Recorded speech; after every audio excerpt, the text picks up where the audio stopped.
In today's video, we are going to do a battle of the Goodwills, Minnesota versus South Dakota.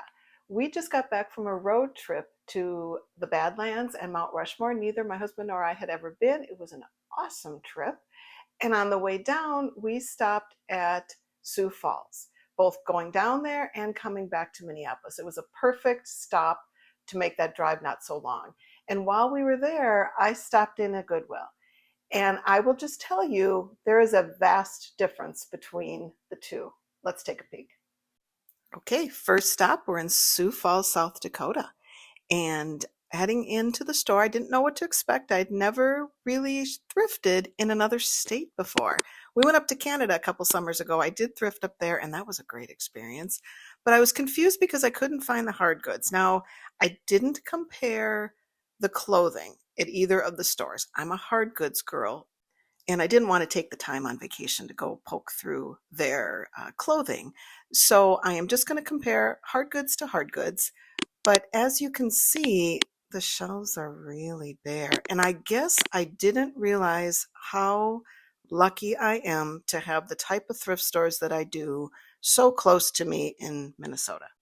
Now I'll put a link to the actual store we were at in Sioux Falls. I'll put the address. And the one that we went to in Minnesota is Mankato on our way back up to Minneapolis when we were coming home. I went to college at Mankato, and I hadn't been there in 40 years or something. So it was really fun to go look at the campus. They've done a nice job in the time I've been there. So that's the one I stopped at. It was amazing. I didn't spend much time here. I really appreciate, it would be a really hard job to search for hard goods and have this as the inventory you can pick from. Around the tops, I've seen other thrifters, other YouTubers show that sometimes you have to go circling around the stores. I just go into sections in Minnesota, and it is so plentiful. So this was a big bust for me. And if you're from South Dakota or Sioux Falls area, if you'd let me know, is this the way it is in all of your Goodwills? And I guess I'd really be curious to know if you're watching me from another state other than Minnesota. Are these what your Goodwills look like? I don't mean to sound naive, but I didn't quite understand how they had so few hard goods in a city that size. Because I guess I don't consider Sioux Falls that small of a town. I guess I would understand it if this were a little tiny town. We did not do any sort of thrifting when we got to Rapid City or anywhere around the Badlands. There was just too much beauty to be seen to spend our time inside of a store. So I'm curious if you wouldn't mind letting me know, is this the kind of style that you see in the Goodwills that you go to where you live? Like I said, I think it would be really difficult to be a reseller and to make any sort of living if this was the kind of inventory that you had close by. I guess I really do appreciate what I have so close to home. We didn't spend more than 15 minutes in this store because I guess their clothing, now that I'm looking at it through a different lens, I guess their clothing looks pretty darn good. So I maybe would do a little asterisk and say that if you are like to shop for clothing, or you're a clothing reseller, now that I could see it from this vantage point and not just looking up on those shelves, they have a lot of clothes. So it's with a little asterisk that I say this isn't a very good shop. And I did not go to any of the other Goodwills in town. So just like in Minneapolis, if there's better ones than others. Fortunately, the one that I live so close to is the one near Ridgedale in Minnetonka, and that one is just stellar. This was the only little item that I took a screenshot of and tried to find comps, and it was something that you could get at Amazon. It was a taco holder, but that was the one thing of the whole store that I decided to run a Google image search on. If you're interested in how I do that, I did do a video on that, and I recently had someone tell me how thankful they were. They didn't know anything about that. So that's how I find out the value of the things that I look at. You can't know everything about everything. So if I see something interesting while I'm filming, I'll stop filming and I will run a Google image search, which will tell me a lot more about the piece in front of me. And then I will go into eBay and look at not what's listed, but what has sold. And that's the important piece of reselling. It doesn't matter what people list things for, because some people list it because it's sentimental and they really know the value, or they spent a lot of money on it. That doesn't matter. It doesn't matter at all what people will pay for it. So the best way to find out what an item is worth is to run that Google image search. It's through Google Lens, which I know you have it on your phone already. It isn't anything that I paid for. And find out more about the item, and then use that information to put that into eBay, and it'll pop up what is selling. And then more importantly, you will filter it as to what has sold. So that is the end. Here we are at the Goodwill in Mankato, Minnesota. So we stopped here on our way home on Sunday. I had a little more time to spend. We went around the town a little bit. This is where I graduated from college 100 years ago. I went to Mankato State University.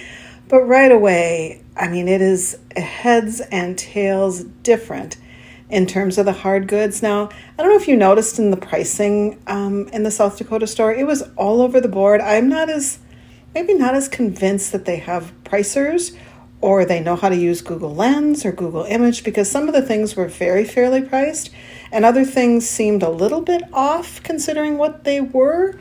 So I'm wondering if that's the case. And again, if you know anything about it, I'm just curious to know.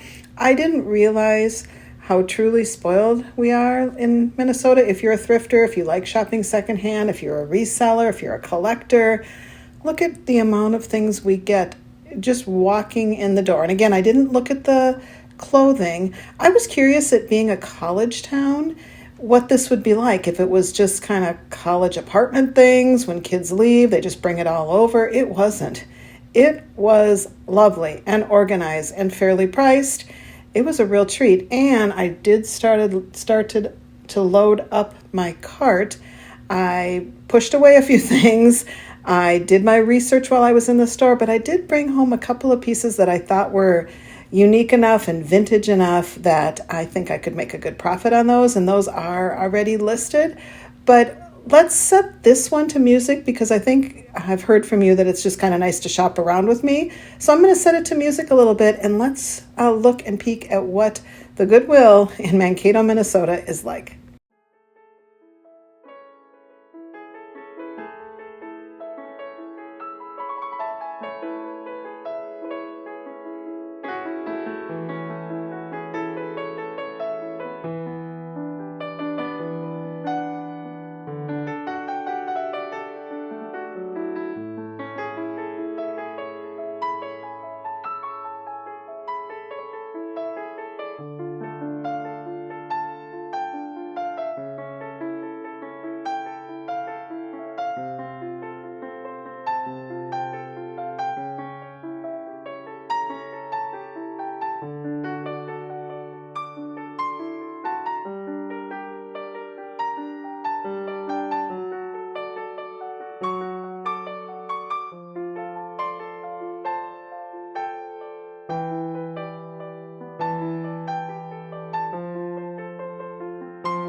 So I remember getting to right about here in the store where I really realized these are not college student handoffs.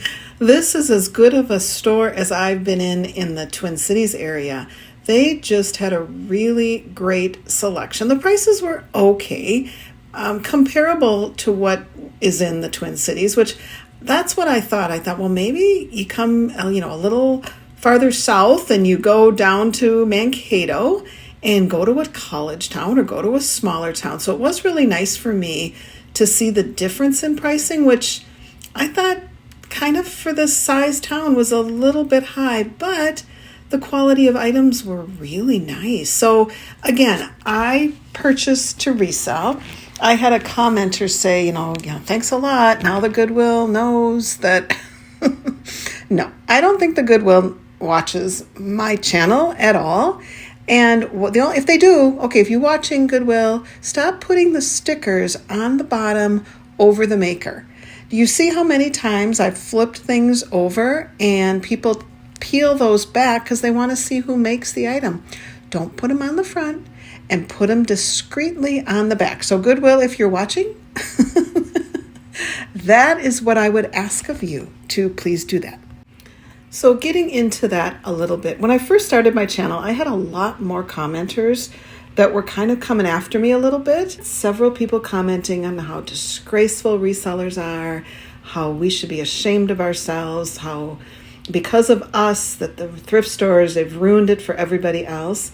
And I will challenge that, because the amount of time it takes for someone who is a full-time reseller, I consider myself, I've been asked, are you retired? Are you working full-time? Are you working part-time? I think the best way to describe what I do is that we're retired, but our hobbies make us money. Because to me, creating YouTube channels and thrifting at the stores and shipping out on eBay and Poshmark, we walk dogs on the Rover app, all of those things are hobby-like to me, but they make us money. So I consider myself a hobbyist seller, a part-time seller. But for those people that are selling full-time, these young mothers that have children that are doing the best they can to earn an income while maybe having a little more flexibility and staying home with their kids, this is a lot of work. And sure, we are taking things out of the thrift stores that could be used by somebody else, but in the same vein, we are also bringing it home, cleaning it up, photographing it, storing it, listing it, getting it shipped out the next day, packaging it, and it arrives at your home.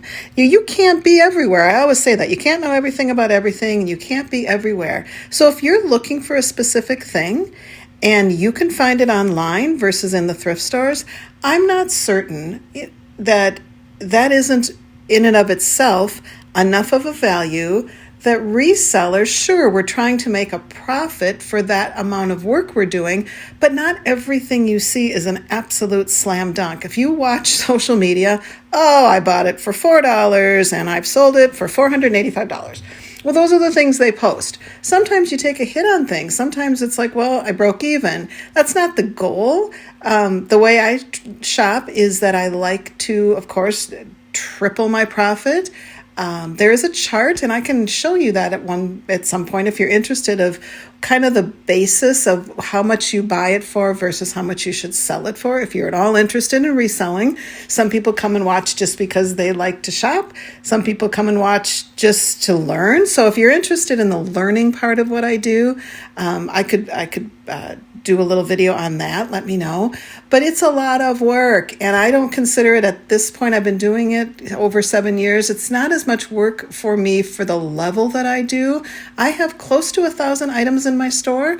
There are resellers that have 4,000 and 10,000. And the real grinder ones, it's a lot of full-time, day in, day out, going to the Goodwill outlet, going to the Goodwill bins, finding these items that will bring you money, spending days washing, laundering, cleaning, scrubbing. It's not that glamorous. So to those people that say we're stealing money from poor people and that we are ruining it for everybody else, I would just challenge them to come into the thrift stores and find it, because I have received as many comments that come, which have not been a lot, but the comments that come on my YouTube channel, I would take those any day. If you could see the amount of comments I get and the feedback I get on the types of things that go to people and how thankful they are. My husband has a little harder time getting rid of things, a much harder time than me. I'm not attached to things like he is. And I was able to convert him over COVID when we had so much time and so much inventory and cleaning out my mom's house and our kids' stuff from college. And he has a hard time letting go. And when he would get feedback and notes from people, people would send photographs of the items in their home and how thankful they were and how they had been looking for something like that and how they collect something like this. I will take those couple of people's feedbacks or comments, on my YouTube channel and how bad I am. I'll take that, because it doesn't even compare to the amount of notes and comments that I get from the things that I sell. So that's my spiel on reselling. I love it. I hope I can do it for a whole lot longer. I love the filming. I love doing YouTube. I love showing you things. I love teaching things. I get a kick out of going into stores. When I was younger, I was a huge bargain shopper, and we used to have Dayton's in Minneapolis, and boy, I would go during my lunch hours and run through the skyways with my girlfriends. When I used to work for a law firm downtown, and my girlfriends and I would head through the skyways and we'd go to Dayton's and go to the clearance rack. So I have been a clearance bargain shopper from the get-go, from day one. And now I have found a way to salvage some of these items, pick up some of these items, and get them back into people's hands who really want them. So this is like my dream job, my dream retirement job. But dog walking is really my dream job as well. I picked this one up. How cute is this fabric lined basket? This is for sale in my store as well. But Mankato, Minnesota, Goodwill, you're awesome. I had a lovely trip.